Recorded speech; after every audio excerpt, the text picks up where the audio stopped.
നമസ്കാരം. സംസ്ഥാന സർക്കാരും ജനങ്ങളും തമ്മിൽ ആശയവിനിമയം പരിപോഷിപ്പിക്കാൻ എന്ന പേരിൽ കൊട്ടിഘോഷിച്ചു തുടങ്ങിയ പദ്ധതിയാണ് മുഖ്യമന്ത്രി എന്നോടൊപ്പം അഥവാ CM with me. 48 മണിക്കൂറിനുള്ളിൽ പരാതി പരിഹാരം ഉറപ്പു നൽകി ജനങ്ങളെ കബളിപ്പിക്കാൻ തുടങ്ങിയ ഈ സിറ്റിസൺ കോൾ സെന്റർ ഇപ്പോൾ എവിടെ എത്തി? പരാതി രജിസ്റ്റർ ചെയ്യാൻ ടോക്കൺ കിട്ടി ആഴ്ചകളും മാസങ്ങളും കഴിഞ്ഞിട്ടും തിരികെ വിളിക്കാൻ ആരുമില്ല. പരിഹാരം ഉണ്ടാകുമെന്ന പ്രതീക്ഷയിൽ വിളിച്ച ആയിരക്കണക്കിന് ജനങ്ങൾ ഇന്ന് നിരാശയിലാണ്. മുഖ്യമന്ത്രി എന്നോടൊപ്പം എന്ന മുദ്രാവാക്യം വെറും പ്രതീക്ഷയുടെ ചൂഷണം മാത്രമായി മാറി. ഈ പ്രഹസനത്തിന് വേണ്ടി കടുത്ത സാമ്പത്തിക പ്രതിസന്ധിക്കിടയിൽ പിണറായി സർക്കാർ ചെലവഴിച്ചത് എത്രയാണെന്നറിയാമോ? 20 കോടി രൂപ.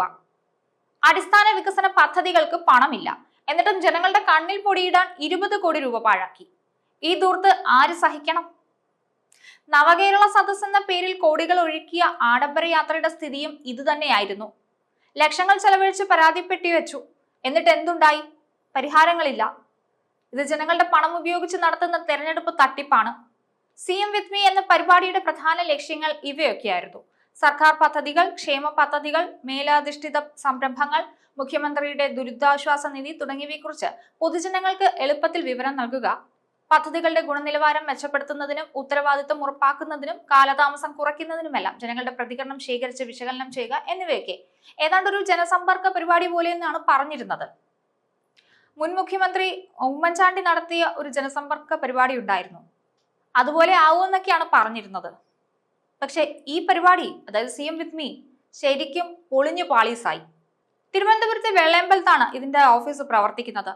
പൊതുജന പരാതികളും നിർദ്ദേശങ്ങളും ഒക്കെ കേൾക്കുന്നതിനും പരിഹരിക്കുന്നതിനുമൊക്കെ ആയിട്ട് ഒരു സിറ്റി കോൾ സെന്റർ ഇവിടെ പ്രവർത്തിക്കുന്നുണ്ട്. എന്നാൽ രജിസ്റ്റർ ചെയ്യുന്ന പരാതികൾക്ക് ടോക്കൺ നമ്പർ കിട്ടുന്നതല്ലാതെ യാതൊരുവിധ നടപടികളും ഉണ്ടാകുന്നില്ല എന്നാണ് പരാതിക്കാരുടെ ആക്ഷേപം. 48 മണിക്കൂറിനുള്ളിൽ പരിപാടിയുടെ തുടർ നടപടി ഉറപ്പാണെന്നായിരുന്നു സർക്കാരിന്റെ പ്രഖ്യാപനം. പരാതിക്കാരെ 48 മണിക്കൂറിനുള്ളിൽ നോഡൽ ഓഫീസർ തിരിച്ചു വിളിക്കുമെന്നും പറഞ്ഞിരുന്നു. എന്നാൽ ആഴ്ചകളും മാസങ്ങളുമായിട്ടും ആരും വിളിക്കാതിരുന്നപ്പോൾ പരാതിക്കാർ തന്നെ കോൾ സെന്ററിലേക്ക് വിളിച്ച് പരാതികൾ അന്വേഷിക്കുകയാണ് ചെയ്യുന്നത്. എന്നാൽ ഇവിടെ നിന്ന് കൃത്യമായ മറുപടിയൊന്നും പരാതിക്കാർക്ക് ലഭിക്കുന്നില്ല. പരാതികൾ പരിഹരിക്കുമെന്ന പ്രതീക്ഷയിൽ നിരവധി പേരാണ് പരാതികൾ അറിയിച്ചത്. പരിഹാരം ഉണ്ടാകുമെന്ന് കരുതി ജനങ്ങൾ കാത്തിരുന്ന് നിരാശരാവുകയാണ്. കടുത്ത സാമ്പത്തിക പ്രതിസന്ധികൾ സംസ്ഥാനത്ത് നിലനിൽക്കുമ്പോൾ ഈ പരിപാടിയുടെ പ്രചരണത്തിനായി 20 കോടി രൂപ ചെലവഴിച്ചിരുന്നു. നിലവിൽ പദ്ധതിക്ക് അനുവദിച്ച 20 കോടി രൂപ പാഴായ അവസ്ഥയിലാണ്. തെരഞ്ഞെടുപ്പിനെ മുന്നിൽ കണ്ട് ജനങ്ങളുടെ കണ്ണിൽ പൊടിയിടാനുള്ള പരിപാടിയാണെന്ന് അന്നേ ആരോപണം ഉയർന്നിരുന്നു. സംസ്ഥാനത്തിന്റെ ഭാവി വികസനത്തിനായി ആസൂത്രണം ചെയ്ത വികസന സദസ്സിലെ ആശയങ്ങൾ കടലാസിൽ ഒതുങ്ങി. നവകേരള സദസ്സിലൂടെ കോടികൾ പൊടിച്ചു നടത്തിയ യാത്രയുടെ ഫലമായി സംസ്ഥാനത്തിന്റെ കടക്കണി വർദ്ധിച്ചു എന്നതല്ലാതെ ഒരു വികസനവും യാഥാർത്ഥ്യമായില്ല. സെമിനാറുകളിലെ വാചകമടിക്ക് പണം പാഴാക്കിയതല്ലാതെ പ്രാദേശിക വികസന മുരടിപ്പിന് പരിഹാരം കാണാൻ സർക്കാരിന് സാധിച്ചിട്ടില്ല. നഗരത്തിലെ മാലിന്യ പ്രശ്നം ഉൾപ്പെടെയുള്ള അടിസ്ഥാന വിഷയങ്ങളിൽ പരിഹാരം കാണാൻ ബഡ്ജറ്റിൽ പണമില്ലാത്ത സർക്കാർ എന്തിനാണ് നവകേരള സദസ്സിനായി കോടികൾ ദുർവിനിയോഗം ചെയ്തത്? പ്രാവർത്തികമല്ലാത്ത വികസന സെമിനാറുകൾക്ക് പണം മുടക്കുമ്പോൾ പൗരന്മാരുടെ അടിസ്ഥാന ആവശ്യങ്ങൾ സർക്കാർ ബോധപൂർവം അവഗണിക്കുന്നു. സർക്കാരിന്റെ മുൻഗണന എവിടെയെന്ന് ഇത് വ്യക്തമാക്കുന്നുണ്ട്. ജനങ്ങളുടെ വിശ്വാസത്തിനോ സാമൂഹ്യ ക്ഷേമത്തിനോ അല്ല, മറിച്ച് മുഖ്യമന്ത്രിയുടെയും മുന്നണിയുടെയും പബ്ലിസിറ്റിക്കാണ് സർക്കാർ പ്രാധാന്യം നൽകുന്നത്. സദസ്സുകൾക്ക് കോടികൾ. ഈ പദ്ധതികൾക്കെല്ലാം നടപ്പിലാക്കിയത് നിയമസഭാ തെരഞ്ഞെടുപ്പിനെ മുന്നിൽ കണ്ടുള്ള തന്ത്രങ്ങളായിരുന്നു.